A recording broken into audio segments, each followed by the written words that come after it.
мақсатын әнесінде, ел жұртына ұрпаққа ақыл берер.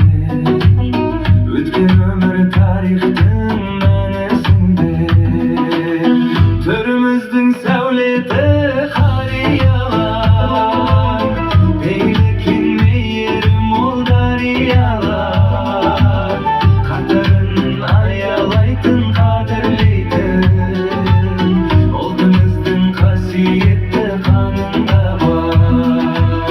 Ешқашанда үзілмесін мейір жібір, ойлайық болашақты кейінгіні. Ата әже боламыз бәріміз де, ата-анаға болайық мейірімді.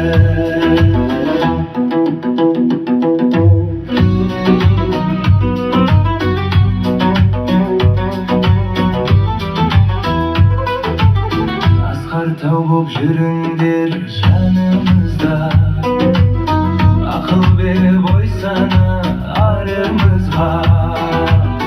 Көне көз көптен көрген қария